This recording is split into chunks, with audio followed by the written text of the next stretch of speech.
Hello everyone, welcome to my YouTube channel Eco Affair. Last video में हमने देखा था कि मैक्रो इकोनॉमिक्स के स्कोप क्या क्या होते हैं, यानी कि मैक्रो इकोनॉमिक्स को हम किस किस सेक्टर में यूज़ ले सकते हैं। अब हमें देखना है कि उसके सिग्निफिकेंस क्या है। सिर्फ सिग्निफिकेंस का मतलब कि मैक्रो इकोनॉमिक्स के इम्पोर्टेंस किस किस लेवल तक है। तो first and major is description of the economy. Macro economics है यानी कि वो पूरे इकोनॉमी एज अ होल की बात करता है। तो वो कहीं ना कहीं हमें पूरी इकोनॉमी का डिस्क्रिप्शन देगा, एक फ्रेमवर्क देगा कि इकोनॉमी किस किस तरीके से काम करती है। तो जो कल हमने स्कोप में पॉइंट्स देखे थे वही सारे डिस्क्रिप्शन के अंदर इंक्लूड होते हैं। जैसे कि फर्स्ट नंबर पे रहता है कि मैक्रो इकोनॉमिक्स हमें हेल्प करता है in the estimation of national income. जो कल हमने देखा था कि नेशनल इनकम और रिलेटेड एग्रीगेट्स कैसे काउंट किए जाते हैं, वो इसका इम्पोर्टेंस होता है। अगर इकोनॉमी में हमें पता लगाना है कि जीडीपी का ग्रोथ रेट क्या है, हर हर इकोनॉमी में हर फाइनेंशियल ईयर में आपकी क्या स्टिपुलेटेड जीडीपी रहेगी, वो हमें कौन बताता है? Description of the economy. क्यों? क्योंकि वो पूरे at the level of economy as a whole की बात करता है। सेकेंड पॉइंट इसके अंदर आता है हमारा अनएम्प्लॉयमेंट का, कि eight the level of economy at large, यानी कि पूरी पॉपुलेशन उसमें कवर हो जाती है। हमारे पास गवर्नमेंट के पास, मतलब इंडियन गवर्नमेंट के पास सारा डेटा है कि हमारे पास पॉपुलेशन कितना है। उस पॉपुलेशन में से फिर वो रेशियो काउंट करते हैं on the basis of income, या फिर वो कितना उनका डेली वेज अर्निंग है, वो कितनी कैलोरीज कंज्यूम करते हैं, उस बेसिस पे वो पता लगाते हैं कि कौन पॉवर्टी में आता है, कौन पॉवर्टी में नहीं आता है, और उस सेक्शन के लोग कितने एम्प्लॉयड है, कितने अनएम्प्लॉयड है। तो हमें अनएम्प्लॉयमेंट की मैग्नीट्यूड पता चल जाती है और हमें फिर इसके बेसिस पे इसकी सॉल्विंग करनी पड़ती है। अनएम्प्लॉयमेंट की सॉल्विंग के लिए बहुत सारी पॉलिसीज़ निकालती है गवर्नमेंट। जैसे कि मनरेगा पॉलिसी रहता है, उसके अंदर 100 डेज का अश्योरमेंट दी जाती है जॉब की। अगर उनको नहीं दी जाती है जॉब तो फिर उसका उनको स्टिपुलेटेड स्टाइपेंड अश्योर्ड किया जाता है। थर्ड वन इसके अंदर आता है गवर्नमेंट बजट, कि एक साल, एक फिस्कल ईयर में, जैसे कि मैंने पहले बता रखा है, फिस्कल ईयर बोले तो 1 अप्रैल से लेकर 31 मार्च तक गवर्नमेंट कितना क्या फाइनेंसेस यूज़ करेगी इन द एक्सपेंडिचर, उसके पास कहाँ से रेवेन्यू आ रहा है। तो उन उन सब चीज़ों का एक्सपेंसेस किस तरीके से एलोकेट होता है वो हमारे गवर्नमेंट बजट के अंडर में आता है। तो गवर्नमेंट बजट हमारे लिए क्यों इम्पोर्टेंट है? क्योंकि वो इकोनॉमी को रेगुलेट करती है। जब तक डिफरेंट डिफरेंट सेक्टर्स को या फिर स्पेशल इकोनॉमिक जोन्स के पास पैसा नहीं पहुंचेगा from central government to state government, तो वो सारी चीज़ें काम नहीं कर सकती है। हर सेक्टर, यानी कि जैसे एग्रीकल्चर हो गया, इंडस्ट्रियल सेक्टर हो गया, सर्विस सेक्टर हो गया, या फिर खुद के पब्लिक सेक्टर्स जो होते हैं गवर्नमेंट के, इंफ्रास्ट्रक्चर हो गया, डेवलपमेंट हो गया, रिसर्च एंड ग्रोथ हो गया, उन सब के बेसिस पे हम पता लगाते हैं कि पैसा कितना एलोकेट हमें करना है एक फाइनेंशियल ईयर के अंदर। ये होता है डिस्क्रिप्शन ऑफ द इकोनॉमी, मोटा मोटा कि जहाँ से पैसा आ रहा है उसको काउंट कर लिया, कहाँ पे पैसा जाएगा और किस हिसाब से हम अनएम्प्लॉयमेंट यानी कि हमारे जो भी प्रॉब्लम्स है उनको एड्रेस करेंगे। सेकेंड पॉइंट हमारा आता है road map of growth and development. अगर हमने ग्रोथ एंड डेवलपमेंट की बात करी है तो इंडिया में दो चीज़ें हैं हमारे पास में, एक है प्राइवेट सेक्टर और एक है पब्लिक सेक्टर। तो पब्लिक सेक्टर में गवर्नमेंट आ जाती है और गवर्नमेंट के पास में सारा डेटा रहता है ह्यूमन रिसोर्सेज का, जैसे कि लेबर हो गए, कितने हमारे पास एंटरप्रेन्योर्स हैं, कितने लेबर हमारे पास अनएम्प्लॉयड है, कितने एम्प्लॉयड हैं, कौन ऑर्गेनाइज सेक्टर में है, कौन अनऑर्गेनाइज सेक्टर में है। तो फिर मैक्रो इकोनॉमिक्स के कंसेप्ट के यूज़ लेते हुए या फिर सारा डेटा एनालाइज करते हुए हम ये पता लगाते हैं कि हमें एक फाइनेंशियल ईयर में कितनी ग्रोथ रखनी है, हमारी कितनी ग्रोथ लास्ट ईयर में हुई है। लेट अस सपोज अभी 2024 है, तो 2023 में कितनी ग्रोथ एंड डेवलपमेंट हुई है, उस हिसाब से इस बार की गवर्नमेंट डिसाइड करेगी कि अभी हमें कितना बजट रखना है ग्रोथ एंड डेवलपमेंट के ऊपर। ग्रोथ एंड डेवलपमेंट में सारी चीज़ें आ जाती है, जैसे कि हमारे रोड्स हो गए, रेलवेज हो गए, ये आता है इंफ्रास्ट्रक्चर में, उसके बाद बात आ जाती है हेल्थ केयर के अंदर, फिर एजुकेशन के अंदर। तो ये सारी चीज़ें हैं जो हमें ग्रोथ के रास्ते के ऊपर लेकर जाती है। Third one is economic stability, जहाँ पे इकोनॉमिक स्टेबिलिटी की बात आ जाती है। अगर हम हमारे इंडिविजुअल लेवल पे भी देखते हैं कि हम बोलते हैं हमें इकोनॉमिकली स्टेबल रहना है, यानी कि हम कहीं ना कहीं मनी वेजेस काउंट करते हैं हमारे पर्सनल लेवल पे। और अगर हम नेशनल लेवल की बात करते हैं तो इकोनॉमिक स्टेबिलिटी का मतलब कि हमें प्राइस स्टेबिलिटी चाहिए। प्राइस स्टेबिलिटी के रिलेशन में दो वर्ड्स आ जाते हैं वापस से, इन्फ्लेशन की कंडीशन और एक आ जाती है हमारी डिफ्लेशन की कंडीशन।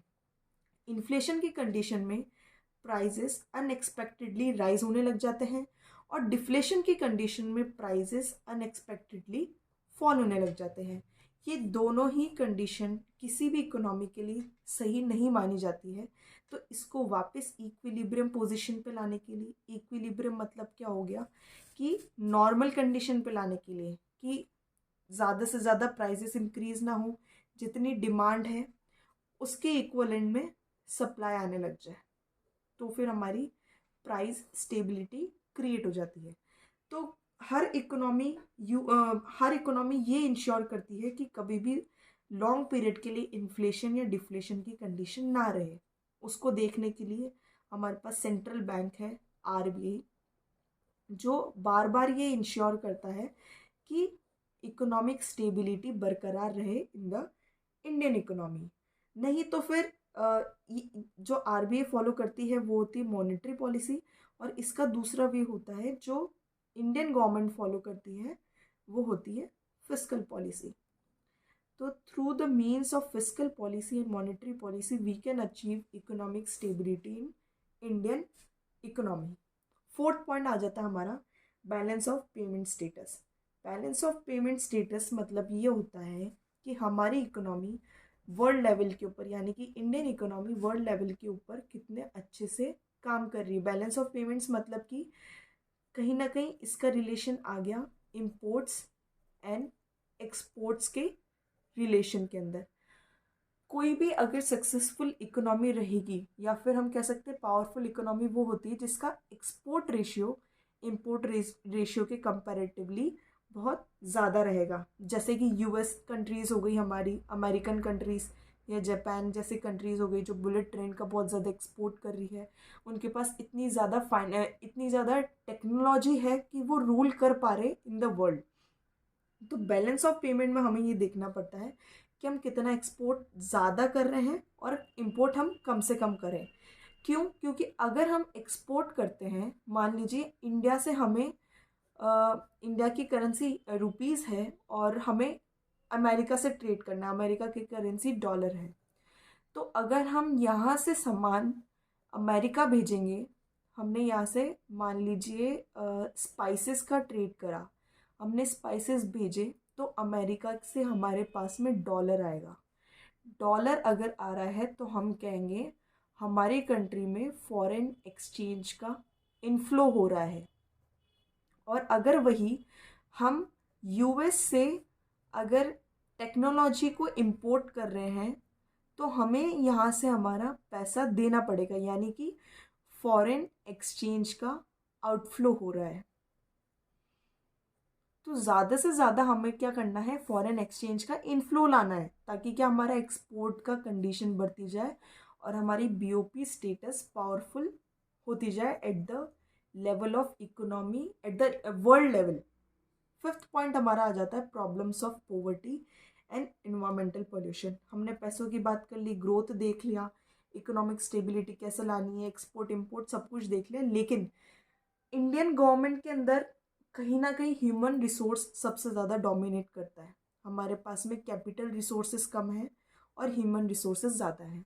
तो जहाँ ह्यूमन रिसोर्सेज आ गए तो उनकी देखभाल का भी रेशियो एक डिसाइड करना पड़ेगा कि कितनी पोवर्टी रेट हमें कम रखनी है, कितनी एम्प्लॉयमेंट रेट हमें क्रिएट करनी है, कम से कम पॉल्यूशन हो और हेल्थ केयर भी सही से चलता रहे। तो यहाँ पे मेन दो चीज़ एड्रेस की गई है, problems of poverty and environmental pollution.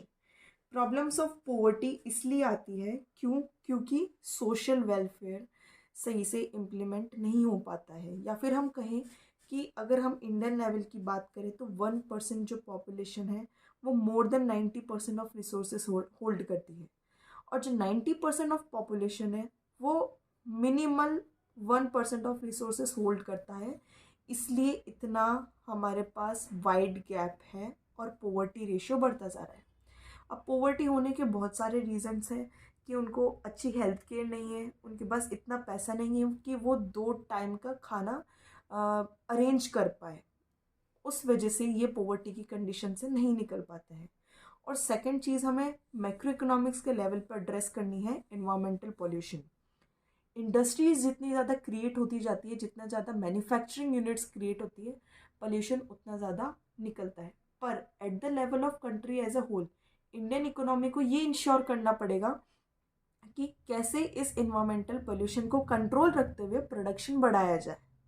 तो ये चीज़ भी मैक्रो इकोनॉमिक्स के अंडर में आती है, क्योंकि माइक्रो इकोनॉमिक्स में बस एक प्रोड्यूसर रहता है और यहाँ पर एक कंज्यूमर रहता है, जो दोनों अपने इंटरेस्ट को फुलफिल करने की कोशिश करते हैं, यानी कि profit maximisation and consumer satisfaction का मैक्सिमाइजेशन।